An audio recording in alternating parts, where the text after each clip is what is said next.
Mundo Católico trae para ti el pulso del Papa. Escúchalo aquí, por Mundo Católico, construyendo la civilización del amor.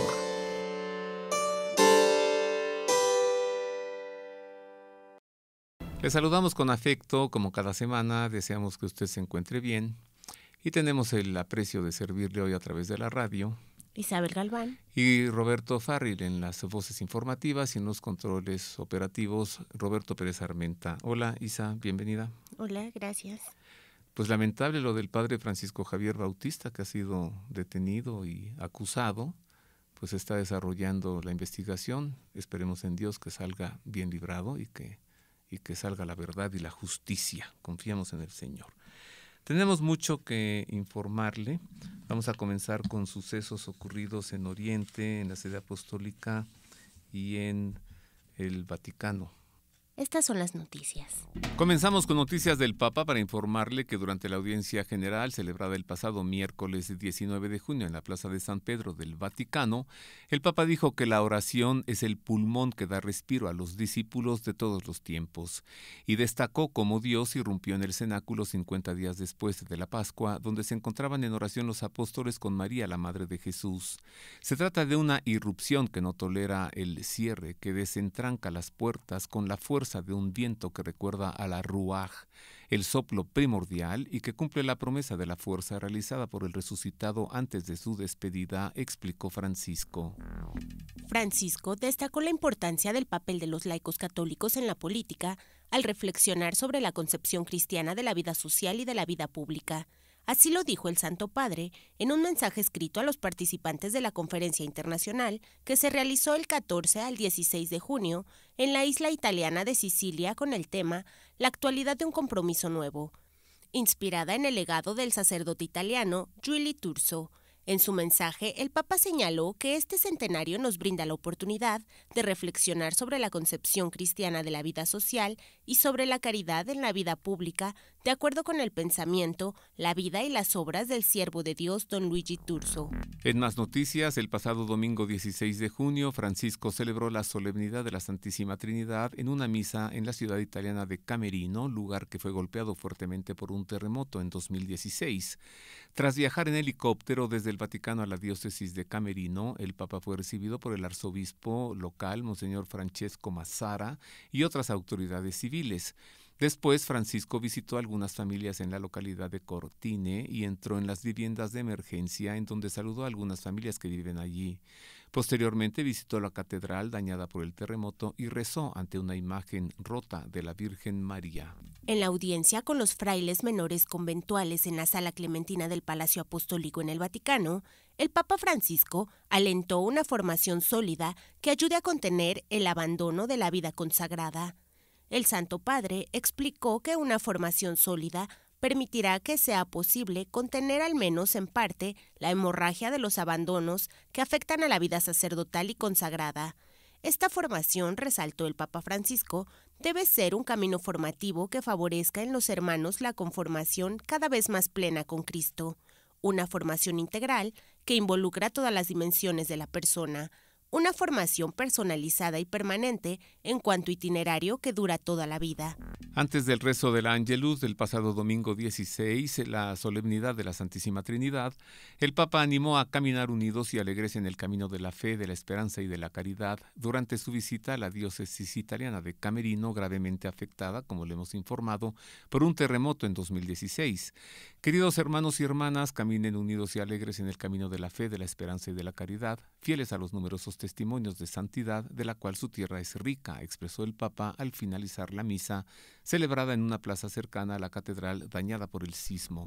El Papa reclamó medidas inmediatas para hacer frente a la crisis ecológica y hacer frente a los efectos del cambio climático, porque las próximas generaciones serán las que sufran las peores consecuencias. Las futuras generaciones van a heredar un mundo arruinado, advirtió.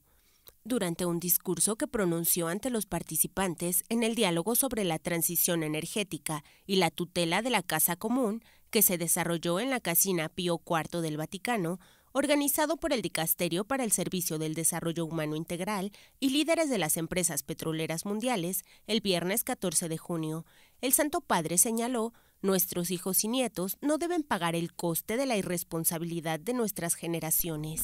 En otras noticias, le informo que el director interino de la Sala de Prensa de la Santa Sede, Alessandro Gisotti, desmintió los rumores sobre el estado de salud del Papa Benedicto XVI, que aseguraban que había sufrido un infarto cerebral. El lunes 17 de junio comenzaron a circular algunos rumores en diversos medios de comunicación y redes sociales que afirmaban que Benedicto XVI había sufrido una isquemia leve que se desencadenó en un infarto cerebral. Sin embargo, Alessandro Gisotti aseguró al diario británico Catholic Herald que esos rumores son falsos. La Congregación para la Doctrina de la Fe está preparando un documento sobre la enseñanza de la Iglesia y la correcta antropología en el contexto de la ideología de género, una corriente global que niega que el sexo sea algo natural, sino que le considera una construcción sociocultural. Según indicó una fuente del Vaticano a la agencia informativa Así Prensa, la Congregación para la Doctrina de la Fe debería publicar el texto en los meses siguientes, con una mayor profundidad que el documento difundido el pasado 10 de junio por la Congregación para la Educación Católica titulado «Varón y mujer los creó», que busca ser una guía para afrontar el tema de la ideología de género en el contexto educativo de niños y jóvenes. En otras noticias, le informamos que Justo Aznar, director del Instituto Ciencias de la Vida y del Observatorio de Bioética de la Universidad Católica de Valencia, en España, publicó un análisis sobre el último documento publicado por la Congregación para la Educación Católica titulado «Varón y mujer los creó», y lo calificó de incalculable valor para la ayuda a los padres en la educación de los hijos en la antropología cristiana. En este documento se ofrecen algunas reflexiones que puedan orientar y apoyar a cuantos están comprometidos con la educación de las nuevas generaciones para poder abordar metódicamente las cuestiones más debatidas sobre la sexualidad humana a la luz de la vocación al amor a la cual toda persona es llamada. El sábado 15 de junio se celebró la primera misa en la Catedral de Notre Dame en París, en Francia. 2 meses después del incendio que la arrasó, Monseñor Michel Aupetit, arzobispo de París, celebró la Eucaristía en la capilla del Santo Sepulcro, que no fue afectada por el incendio, y en donde se custodiaba una de las reliquias de la crucifixión de Cristo, y que fue salvada en las llamas. Durante la homilía, el arzobispo de París dijo que la celebración de esta misa en la catedral el 15 de junio, día en el que se recuerda también su dedicación, es un signo de que la catedral todavía permanece viva y de celebrar que fue construida. Hasta aquí las noticias de los sucesos ocurridos en la sede apostólica, en Oriente y en Europa. Usted ha quedado informado. Más adelante, noticias de los sucesos en América y en México. Bueno, vamos a continuar y en el editorial de esta semana, nuestro compañero Roberto Farril nos va a presentar las toallas con las que Jesús lavó los pies a sus discípulos. En el transcurso de la última cena, Jesús quiso servir a sus discípulos en un acto que era reservado a los sirvientes y esclavos que lavaban los pies de su Señor al regresar de viaje a casa. Y también quiso purificarlos antes de comer su cuerpo y beber su sangre en la Eucaristía, como lo refiere el Evangelio. Tomando una toalla, se la ciñó. Luego echa agua en un lebrillo y se puso a lavar los pies de los discípulos y a secárselos con la toalla. En una jofaina vertió agua lustral y de rodillas ante cada uno concretó lo que tanto les había enseñado. El que quiera llegar a ser grande entre ustedes, que sea su servidor, y el que quiera ser el primero entre ustedes, que sea esclavo de todos, que tampoco el Hijo del Hombre ha venido a ser servido, sino a servir y a dar su vida como rescate por muchos. San Cromacio, obispo de Aquileia y padre de la Iglesia, en una de sus elocuentes reflexiones va más allá de este acto de humildad y purificación. El Señor se quitó el manto y se ató a la cintura un paño. Vertió agua en un recipiente y se puso a lavarles los pies a sus discípulos y los secó con el paño que llevaba en la cintura. No se menciona sin motivo que el Señor se quite el manto y lave los pies de sus discípulos. En ningún otro momento fueron lavados los pies de nuestras almas y purificados los pasos de nuestro espíritu. En su historia de Cristo, Giovanni Papini razona que únicamente una madre o un esclavo hubiera podido hacer lo que Jesús hizo aquella noche. La madre a sus hijos pequeños y a nadie más. El esclavo a sus dueños y a nadie más. La madre contenta por amor. El esclavo resignado por obediencia. Pero los 12 no son ni hijos ni amos de Jesús. El Señor les había enseñado a sus discípulos que todo cristiano ha de mantener una inmutable actitud de servicio al prójimo, enseñanza que ellos no lograban comprender del todo. Así que pasó de las palabras a la acción, dejándonos esa muestra de la indispensable humildad que se requiere para servir al prójimo, y explicó el significado de su acción. ¿Comprenden lo que he hecho con ustedes? Ustedes me llaman el Maestro y el Señor, y dicen bien porque lo soy. Pues si yo, el Señor y el Maestro, les he lavado los pies, ustedes también deben lavarse los pies unos a otros, porque les he dado ejemplo para que también ustedes hagan como yo he hecho con ustedes. En verdad les digo, no es más el siervo que su amo, ni el enviado más que el que envía.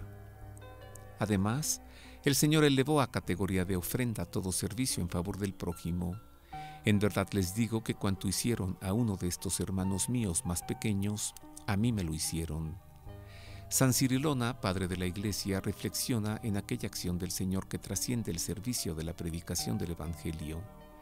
Con ese gesto de superior nobleza todo estaba dicho, y en los años por venir los discípulos lo entenderían como si el Señor les hubiese dicho: miren, discípulos míos, los he servido y esta es la obra que les mando. Vean, los he lavado y limpiado. Apresúrense ahora felices como herederos que son de mi Iglesia.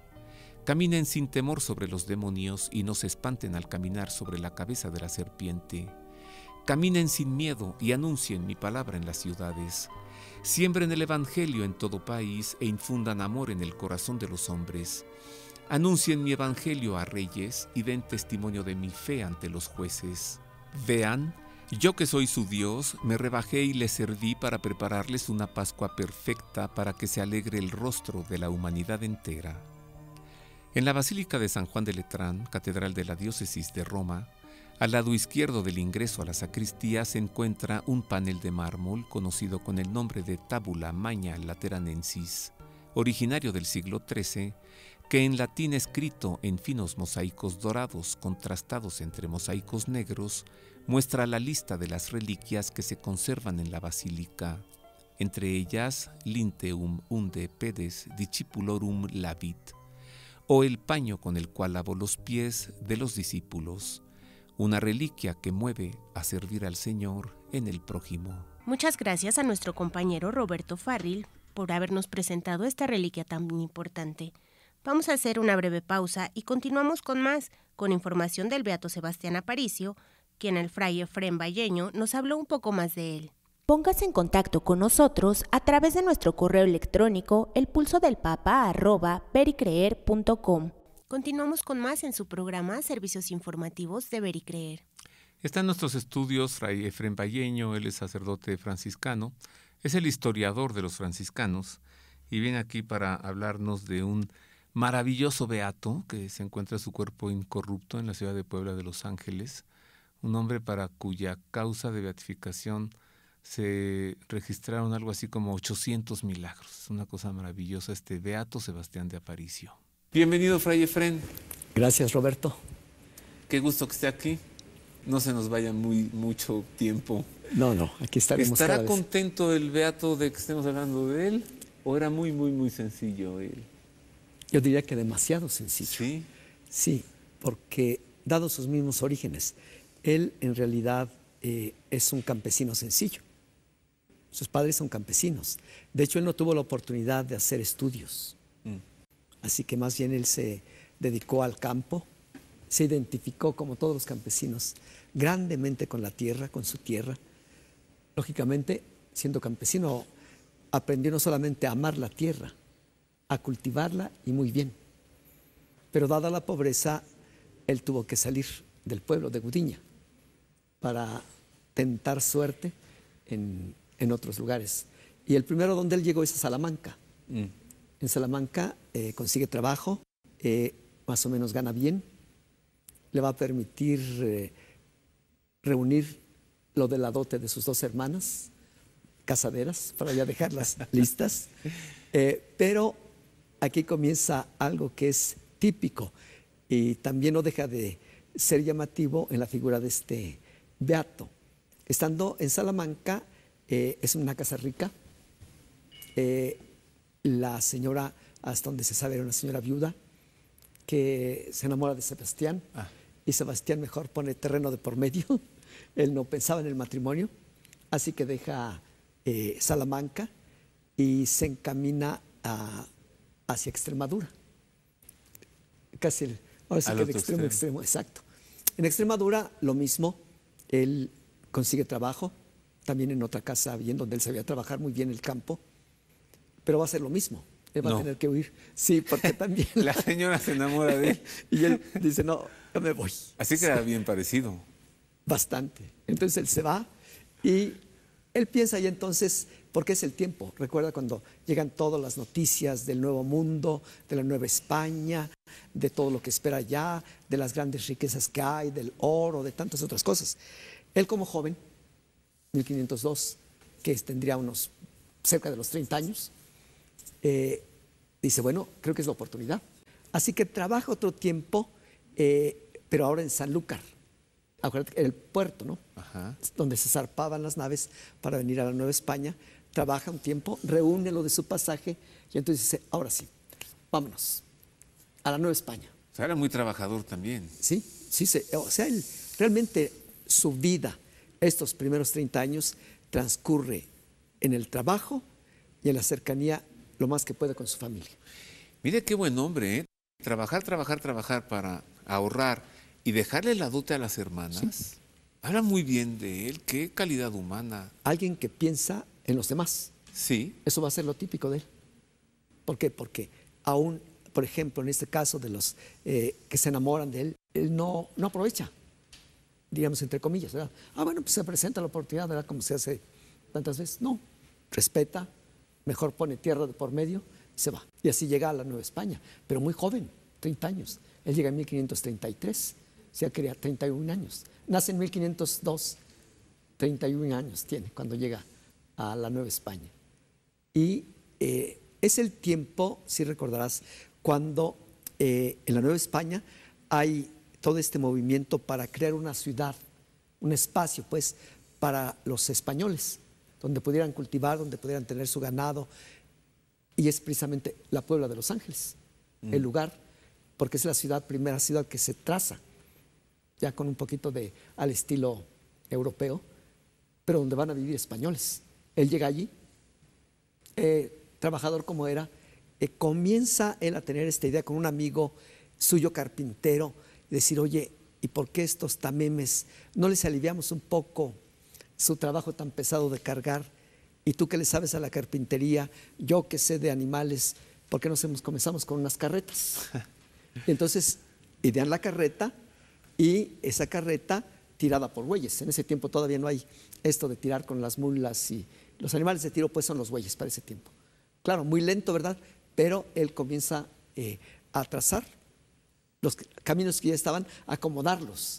Los primeros caminos, las primeras carreteras de México las hizo Sebastián de Aparicio. Las hizo Sebastián de Aparicio. O sea, trazar, bueno, en algunos casos aprovechar lo que ya estaba. Veredas, diríamos nosotros, ¿no? Pero después acomodarlas y comenzar por allí su tránsito. Además era un genio. Sí. Un visionario. Claro. Es cierto que además era muy fuerte y que él solo cargaba una carreta. Pues mira, ¿será? Mira, es como en todo, ¿no? Cuando ya surge la figura, indudablemente, no solamente es en los santos, ¿no? Es en cualquier otro personaje. Lo exaltamos. Exaltamos a veces demasiado, pero es indudable que siendo un hombre sano, joven, olvídate, y aparte acostumbrado a los trabajos rudos, el campo es un trabajo rudo, las carretas, llevar esto es un trabajo rudo, que quieras que no fortalece tu cuerpo, te da energía, te da fuerza. Entonces, no, tampoco no es de dejarse a un lado, decir, no, eso no, muy probablemente. ¿Y qué pasa en su vida que el Señor lo busca y se convierte en un fraile franciscano? Además, parece que él compró grandes terrenos en la Ciudad de México, ¿no? Sí, no, de hecho él está... Y estableció haciendas, ¿sí? Pues prácticamente podríamos decir que es el inicio de una hacienda, porque él, después de 20 años, ya hacia 1552, por ahí, él ya tiene mucho dinero. Entonces él comienza a pensar en algo diferente. Matrimonio no, por lo pronto, pero él comienza a pensar en algo ya, una vida ya no de andar de aquí para allá. Comienza, como dicen, ¿verdad?, a sentar cabeza. Y establece estas haciendas. Entonces vende todo aquello, digamos, negocio, entre comillas, de lo que son las carretas, el transporte, diríamos hoy, deja de ser un transportista y se convierte en un hacendado, por así llamarlo, pues. No hacendado, pero sí, con todo lo que obtiene de la venta de sus carretas y el negocio que había adquirido y demás, adquiere una propiedad bastante grande entre Tlalnepantla y Azcapotzalco, que es ahí hectáreas y hectáreas, ¿no? Donde él ahora, lógicamente, se va a dedicar a lo que era lo suyo, La el tierra, campo. el campo. El campo. Y parece ser que después sí se casa, y creo que no una, sino 2 veces. 2 veces también acá. En 1562, 60 años tenía, cuando él contrae matrimonio. Finalmente torció la mano. Finalmente, hasta los 60 años lo atraparon. Pero resulta que murió a los 8 meses La esposa. esposa. Vuelve a los 2 años nuevamente a contraer matrimonio. También muere, No. joven, la esposa. No tuvo hijos. No. Entonces, ante esto, como que le llega ya este deseo de soledad, de retiro, de ya más tranquilidad y sobre todo paz interior con el Señor. Es entonces cuando él, pensando en esto, consulta con su confesor. No tengo el nombre, era un padre dominico, pero que le va dando largas. Hasta que finalmente, en 1573, unos 11 años después, dice, ¿está bien? Dice, bueno, pues entonces tus cosas vas a dejarlas, todas propiedades, en favor de las hermanas Clarisas, porque son muy pobres, ningún problema. ¿Ah, sí? ¿Está bien? Se deshace de ello, lo deja, y en el 74, un año después, él lleva a cabo lo que nosotros llamamos la toma de hábito, es decir, comienza su noviciado. Un año después, que el noviciado dura un año con nosotros, después del año de noviciado, hace su profesión, ya para fraile. Entonces imagínate ya los 75, 73 años. Ya entró grandecito a la Un orden. poquito grandecito profesó. ¿Nunca se ordenó sacerdote? No. Hermano Lego. De hecho, él es lo que él quería. ¿Él nunca vivió en Puebla? Sí. Sí, de en la hecho, comunidad de ahí de San Él Francisco. profesó en Puebla. Profesó en México. en la Ciudad de México. Después de ahí es mandado a Tecali. De Tecali es enviado, en la obediencia le llamamos nosotros, a Puebla. Ajá. Entonces en Puebla es donde va a pasar después Tecali no duró mucho. En Tecali no duró mucho y va a Puebla. ¿Y allí qué hacía él? ¿Cuál era su encomienda? La misma, limosnero. Limosnero. Entonces él es el encargado de recorrer los pueblos de los alrededores de la ciudad de Puebla de Los Ángeles, adquiriendo limosna para todo el convento donde están los estudiantes. Y murió a los 98 años de edad. Sí. Y muere, pero con una fama de santidad, ¿no? Porque la gente comienza, ¿qué tan pronto a ir a rezar? No a tengo pedirle exactamente yo favores? las noticias, sí, pero de acuerdo a las primeras biografías, no tardó mucho. Ajá. ¿Por qué? Porque era realmente un caso que llamaba la atención. Como todas estas gentes, ¿no? Que son capaces de adquirir grandes fortunas por su trabajo, pero que con esa misma sencillez se desprenden de ellas. Ajá. O sea, para él no fue problema. Vas a dejarlo, está bien. Yo me voy sin nada. De hecho, pues mi carreta y a recorrer Y ya lo que me está. toca hacer a mí. Y además, aquí lo maravilloso es que la gente lo ve como alguien especial.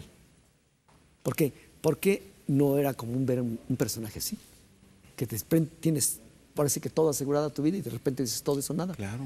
Y me voy con los frailes. Y toma como forma de vida la pobreza. Sí, exactamente. Y el anuncio del Evangelio. Sí. ¿Se ha dado cuenta que todo México lo canoniza y nunca Sí. dicen el Beato, sino dicen San Sebastián de París? No dicen, vamos a ver al Beato San Sebastián. Al Beato San Sebastián, sí. Así dice la gente sencilla de los alrededores. Vamos a ir a ver al Beato San Sebastián. Entonces, pero sí es de los, Dios seguramente ya tendrá en sus planes esta canonización de este Beato, y entonces tendremos, ¿qué? 2 santos franciscanos. Será en Roma seguramente. Seguramente. Vamos. Habrá que ir. A ver si nos cae una nevadita como esa. Aunque ¿Qué no nos- sea Nevada. ¿Qué nos deja la vida de este hombre hoy como entre las virtudes, como ejemplo? Si bien el modelo a seguir es nuestro Señor, pero Claro. ¿qué podemos encontrar en el Beato San Sebastián? En el Beato San Sebastián. De cómo él imitó a Cristo. Yo creo que de estos, rápidamente, 3 periodos en los que podíamos dividir su vida en España, ¿qué podemos aprender? La sencillez y hacer lo que tengas que hacer, hacerlo con gusto. Era campesino, amó la tierra, amó su trabajo, se desvivió por los demás. Su etapa en la Nueva España, como empresario, entre comillas, gente rica, pero también gente que no se apropia las cosas. Ajá. Y esto le va a ayudar mucho. ¿Por qué? Porque nosotros cuando hacemos la profesión no decimos prometo obediencia, pobreza y castidad. Nosotros decimos prometo vivir en obediencia sin nada propio y en castidad. Entonces de aquí podemos aprender esto, usar las cosas, usarlas bien, usarlas a favor de los demás, pero saber que no son tuyas, que son de Dios. Eso. Entonces eso lo aprendemos. Y finalmente yo creo que de su vida ya como fraile, lo que nosotros podemos aprender es poder tratar con todo el mundo. Es decir, él va a recorrer las rancherías, los poblados, la gente lo quiere, él viene a la ciudad, la gente lo aprecia, la gente citadina, él va con los estudiantes de filosofía y teología, lo quieren mucho, y él mantiene hasta el último instante su ser de un campesino, pero de un fraile que vive en sencillez. Él murió de 98 años de 98 edad. años, sí. Realmente, al ver usted el cuerpo incorrupto, verá que está ante un ancianito. Y yo me lo imagino ya los últimos años de su vida como un hermano, legó, un verdadero viejito, un ancianito, ¿no? Sirviendo en trabajo, y la gente lo buscaba. Sí, pero todavía lo que nos dice el biógrafo es que todavía llegó, porque fue hasta donde se sabe ahora, de una hernia umbilical, que le pues se estranguló pues la hernia. Entonces él llegó, ya no se sintió mal, pues en ese tiempo que había un remedio que le había dado su paisano de Galicia, era salvado caliente, ponerlo ahí. Ya no funcionó, porque ella estaba estrangulada, pero él dice lo que hizo, que cuando le hablaron, háblenle a mi paisano, viene, me siento muy mal, le puso el salvado, ya no nada que hacer, esperó, pero dice, lo acostó debajo de su carreta. O sea, él murió prácticamente viendo la noche, la luna y todo esto. Así ni siquiera, después ya, claro, lo llevaron ya a su celda, a su cuarto, y allí muere, pero él muere de esa manera, trabajando.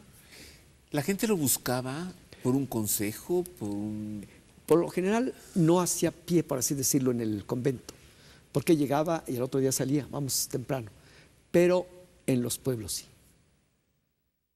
En los pueblos la gente lo buscaba y lo entretenía para platicar. Entretenía, es decir, es un término, pero a él le gustaba también. ¿Ya lo tenían por santo? Yo creo que mucha gente se adelanta, como que perciben. Y en Beato Sebastián de apareció en aquel anciano, pero fuerte, trabajador hasta el último instante de su vida. Seguramente la gente percibía ya un gran hombre, un hombre de Dios, pues. Muchas gracias, Fray Efrén. Dios le Roberto, pague. mucho gusto. Nosotros hacemos una pausa y volvemos con más de estos servicios informativos de Ver y Creer. Regresamos con noticias de América y de México y también con la crónica de la audiencia general que presidió el Papa Francisco el miércoles pasado. Volvemos con más después de una pausa. Ya estamos de regreso en los servicios informativos de Ver y Creer. Vamos a revisar los acontecimientos ocurridos en México y en el continente americano, así que nuevamente sea usted bienvenido a la información. El Consejo de Presidencia de la Conferencia del Episcopado Mexicano se reunió el pasado 17 de junio con el presidente de México, Andrés Manuel López Obrador. En el centro del diálogo estuvo la emergencia de los migrantes y la construcción de la paz en el país. La SEM señaló en un comunicado que también se dialogó con López Obrador sobre la prevención de adicciones y promoción de los jóvenes, la pastoral en las cárceles, la ecología y desarrollo sustentable, la familia y la defensa de la vida, la salud y la pastoral castrense. Los obispos le expresaron al presidente de México que la Iglesia Católica quiere seguir coayudando en la respuesta a esta emergencia por la que atraviesa nuestro país. En otras noticias, también de México, le informo que 2 desconocidos abrieron fuego al interior de una iglesia católica en el municipio de Acacauyagua, en Chiapas, y asesinaron a una catequista. El obispo señaló que el 15 de junio, alrededor de mediodía, las hermanas catequistas estaban finalizando un curso en la capilla de la Inmaculada Concepción de la parroquia de San Marcos Evangelista del municipio de Acacoyagua. En ese momento, dijo, 2 jóvenes llegados hasta el final y sentados sacaron sus armas y empezaron a disparar. Lamentablemente, uno de los proyectiles alcanzó a Margeli Lang Antonio, catequista de niños de esa parroquia, quien murió instantes después del ataque. Ante la imparable violencia que sufre México, el Centro Católico Multimedial denunció la ineptitud de las autoridades y exigió que renuncien si no pueden dar resultados eficaces. En menos de una semana, 2 universitarios fueron asesinados en la Ciudad de México, mientras que la jefa de gobierno de la capital mexicana, Claudia Sheinbaum, del partido del presidente Andrés Manuel López Obrador, negó que existía una crisis de seguridad.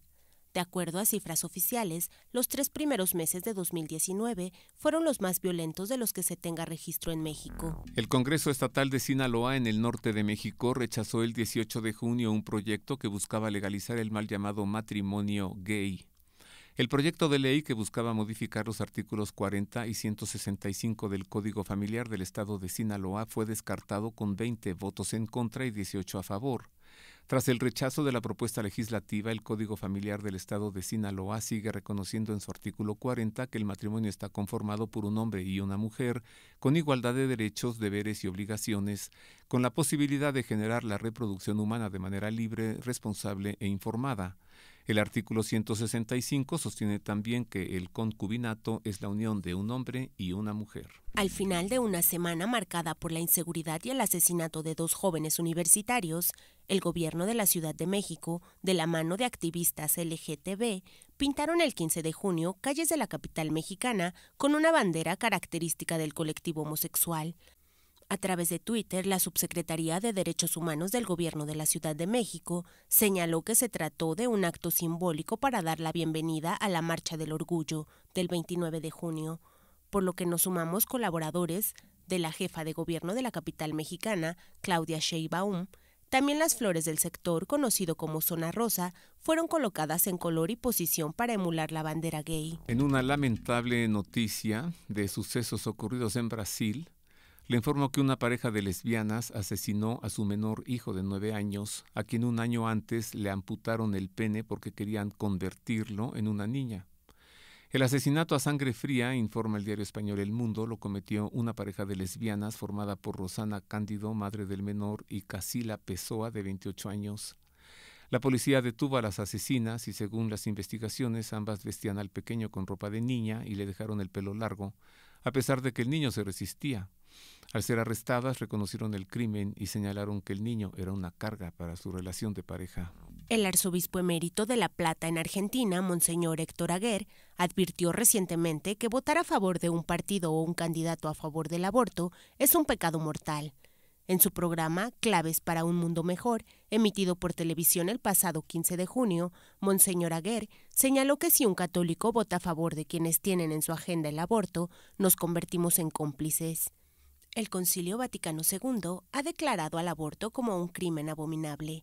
Nosotros nos hacemos cómplices y votamos a gente que va a aprobar una ley que facilite el aborto o que legalice el crimen abominable, dijo. En información de los Estados Unidos, le damos a conocer que la Asociación de Líderes Católicos Latinos expresó su rechazo al proyecto de ley que violaría el secreto de confesión en el estado de California. En un comunicado difundido el lunes 17 de junio, la Asociación de Líderes Católicos Latinos expresó su oposición al proyecto de ley SB 360, que constituye un intento para minar la libertad religiosa, ya que los católicos se acercan al sacramento de la confesión para examinar sus conciencias y pedir la absolución.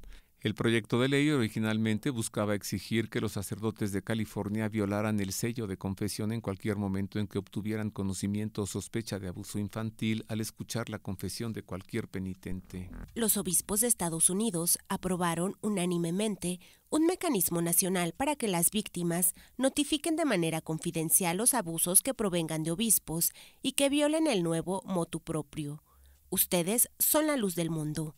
Creo que es obvio para mí y espero para todos nosotros que las víctimas y sobrevivientes son una prioridad, dijo el arzobispo de Los Ángeles y vicepresidente de la Conferencia de Obispos Católicos de Estados Unidos, Monseñor Gómez.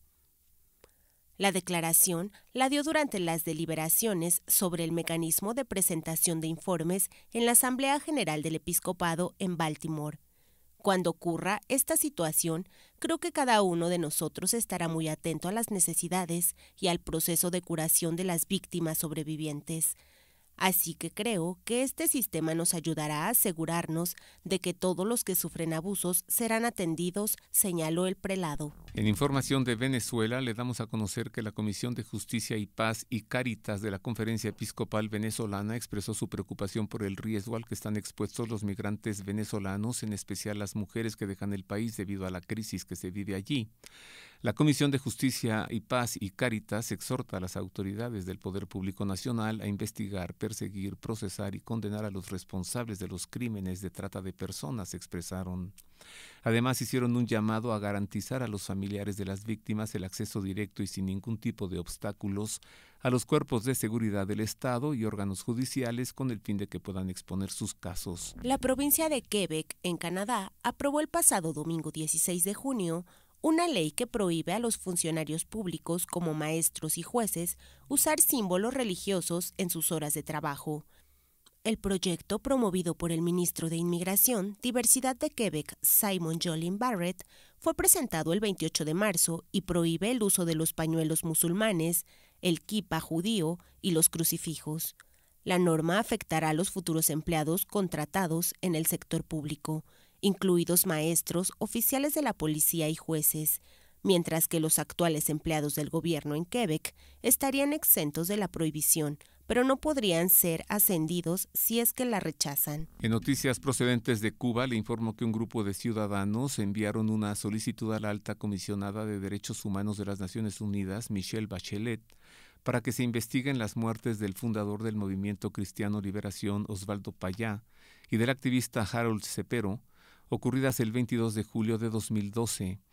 Payá y Cepero fallecieron cuando iban en automóvil hacia el oriente de Cuba para difundir la plataforma El Camino del Pueblo.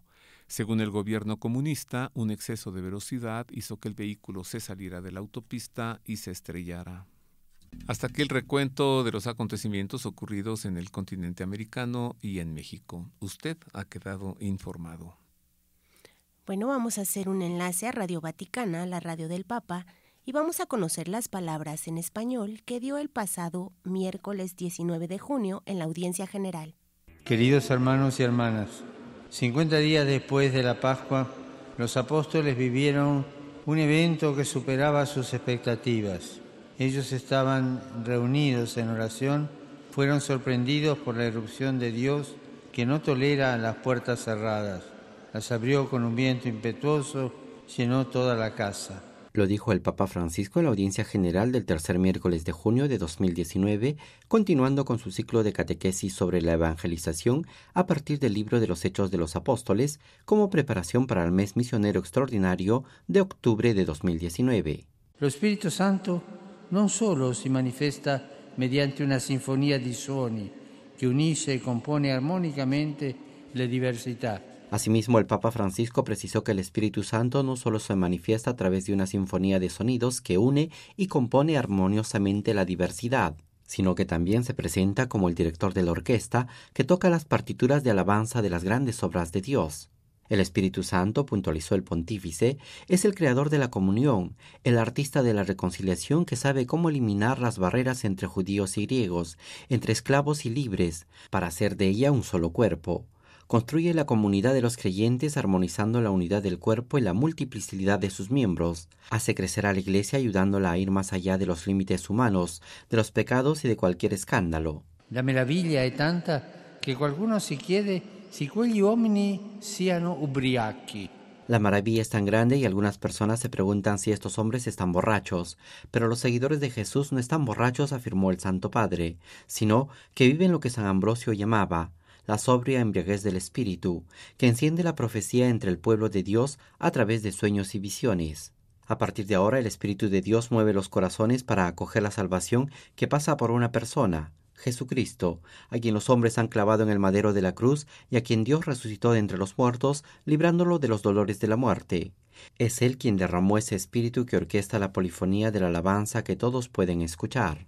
Antes de concluir su catequesis, el Papa Francisco saludó cordialmente a los peregrinos de lengua española venidos de España y Latinoamérica, en modo particular a los peregrinos de la diócesis de León, acompañados por su obispo Monseñor Julián López Martín. Los invito a que pidamos al Señor experimentar un nuevo Pentecostés en nuestras vidas, para que el Paráclito dilate nuestro corazón, haciéndolo semejante al de Cristo, y así podamos testimoniar su amor en medio del mundo y de las personas que nos rodean. Que Dios los bendiga. Y hasta aquí la crónica de la catequesis que el Papa entregó en lengua española durante la audiencia general celebrada el pasado miércoles. Y con esto llegamos al final de los servicios informativos de Ver y Creer. Hemos tenido el gusto de acompañarle en las voces informativas Isabel Galván y Roberto Farril, con mi tocayo Roberto Pérez Armenta en los controles operativos. Isa, pásatela bien. Gracias, igualmente. ¿Qué película nos recomiendas? Toy Story 4. Ah, ¿ya está? Claro. Ah, vamos a ver estrenó Toy el Story viernes. 4. Ah, vamos a ver Toy Story 4. Y le dejamos con lo mejor, que es la bendición del Papa. Feliz semana, Dios le guarde. Dominus vobiscum. Et cum spiritu tuo. Sit nomen Domini benedictum. Et hoc nunc et usque in seculum. Aiutorium nostrum in nomine Domini. Qui fecit caelum et terra. Benedicat vos omnipotens Deus, Pater et Filius et Spiritus Sanctus. Amén. Mundo Católico trae para ti el pulso del Papa. Escúchalo aquí, por Mundo Católico, construyendo la civilización del amor.